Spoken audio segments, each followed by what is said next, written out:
بسم اللہ الرحمن الرحیم۔ السلام علیکم ورحمۃ اللہ وبرکاتہ۔ سورۃ الفاتحہ کا تعارف۔ مقام نزول۔ اکثر علماء کے نزدیک سورۃ الفاتحہ مکہ مکرمہ میں نازل ہوئی۔ امام مجاہد رحمۃ اللہ تعالی علیہ فرماتے ہیں کہ سورۃ الفاتحہ مدینہ منورہ میں نازل ہوئی ہے، اور ایک قول یہ ہے کہ سورۃ الفاتحہ 2 مرتبہ نازل ہوئی، ایک مرتبہ مکہ مکرمہ میں اور دوسری مرتبہ مدینہ منورہ میں۔ رکوع اور آیات کی تعداد۔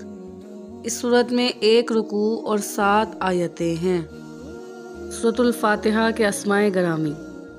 اس سورت کے متعدد نام ہیں اور ناموں کا زیادہ ہونا اس کی فضیلت اور شرف کی دلیل ہے۔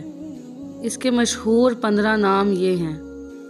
سورۃ الفاتحہ سے قرآن پاک کی تلاوت شروع کی جاتی ہے، اور اسی سورت سے قرآن پاک لکھنے کی ابتدا کی جاتی ہے، اس لیے اسے فاتحۃ الکتاب یعنی کتاب کی ابتدا کرنے والی کہتے ہیں۔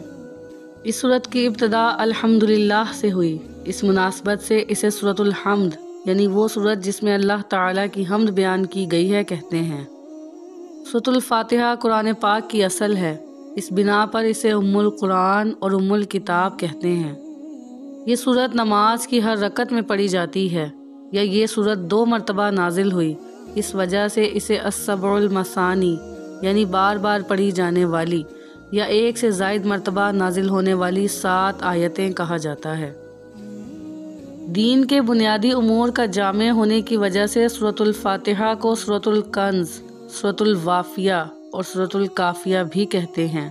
شفا کا باعث ہونے کی وجہ سے اسے سورۃ الشفاء اور سورۃ الشافیہ کہتے ہیں۔ دعا پر مشتمل ہونے کی وجہ سے اسے سورۃ الدعاء، سورۃ التعلیم، المسئلہ، سورۃ السوال، سورۃ المناجات اور سورۃ التفویض بھی کہا جاتا ہے۔ سورۃ الفاتحہ کے فضائل۔ احادیث مبارکہ میں اس سورت کے بہت سے فضائل بیان کیے گئے ہیں۔ حضرت ابو سعید بن معلیٰ رضی اللہ عنہ فرماتے ہیں، میں نماز پڑھ رہا تھا تو مجھے نبی کریم صلی اللہ علیہ وسلم نے بلایا، لیکن میں نے جواب نہ دیا۔ جب نماز سے فارغ ہو کر بارگاہ رسالت صلی اللہ تعالی علیہ وسلم میں حاضر ہوا تو میں نے عرض کی، یا رسول اللہ صلی اللہ علیہ وسلم، میں نماز پڑھ رہا تھا۔ تاجدار رسالت صلی اللہ علیہ وسلم نے ارشاد فرمایا، کیا اللہ تعالیٰ نے یہ نہیں فرمایا، استجیبوا للہ وللرسول اذا دعاکم؟ ترجمہ، اللہ اور اس کے رسول کی بارگاہ میں حاضر ہو جاؤ جب وہ تمہیں بلائیں۔ پھر ارشاد فرمایا، کیا میں تمہیں تمہارے مسجد سے نکلنے سے پہلے قرآن کریم کی سب سے عظیم سورت نہ سکھاؤں؟ پھر آپ صلی اللہ علیہ وسلم نے میرا ہاتھ پکڑ لیا۔ جب ہم نے نکلنے کا ارادہ کیا تو میں نے عرض کی، یا رسول اللہ صلی اللہ علیہ وسلم، آپ نے فرمایا تھا کہ میں ضرور تمہیں قرآن مجید کی سب سے عظمت والی سورت سکھاؤں گا۔ ارشاد فرمایا، وہ سورت الحمدللہ رب العالمین ہے، یہی 7 مثانی اور قرآن عظیم ہے جو مجھے عطا فرمائی گئی۔ حضرت عبداللہ بن عباس رضی اللہ تعالی عنہما فرماتے ہیں، ایک فرشتہ آسمان سے نازل ہوا اور اس نے سید المرسلین صلی اللہ علیہ وسلم کی بارگاہ میں سلام پیش کر کے عرض کی، یا رسول اللہ صلی اللہ علیہ وسلم، آپ کو ان 2 نوروں کی بشارت ہو جو آپ کے علاوہ کسی اور نبی کو عطا نہیں کیے گئے، اور وہ 2 نور یہ ہیں، ایک سورۃ الفاتحہ اور دوسرا سورۃ البقرہ کی آخری آیتیں۔ حضرت ابی بن کعب رضی اللہ تعالی عنہ سے روایت ہے، حضور پر نور صلی اللہ علیہ وسلم نے ارشاد فرمایا، اللہ تعالی نے تورات اور انجیل میں ام القرآن کی مثل کوئی سورت نازل نہیں کی۔ حضرت عبد الملک بن عمیر رضی اللہ عنہ سے روایت ہے، نبی کریم صلی اللہ علیہ وسلم نے ارشاد فرمایا، سورہ فاتحہ ہر مرض کے لیے شفا ہے۔ سورۃ الفاتحہ کے مضامین۔ نمبر 1، اس سورت میں اللہ تعالیٰ کی حمد و ثنا کا بیان ہے۔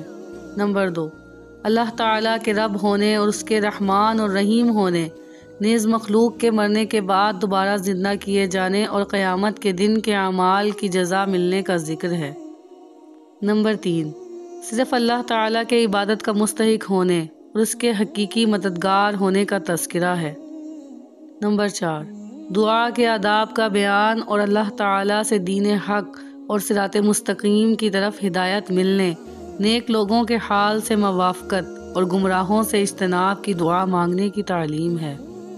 یہ چند وہ چیزیں بیان کی گئی ہیں جن کا سورۃ الفاتحہ میں تفصیلی ذکر ہے، البتہ اجمالی طور پر اس سورت میں بے شمار چیزوں کا بیان ہے۔ امیر المؤمنین حضرت علی المرتضیٰ کرم اللہ تعالی وجہہ الکریم فرماتے ہیں، اگر میں چاہوں تو سورۃ الفاتحہ کی تفسیر سے 70 اونٹ بھروا دوں۔ سبحان اللہ۔ صلو علی الحبیب صلی اللہ تعالی علی محمد صلی اللہ علیہ وسلم۔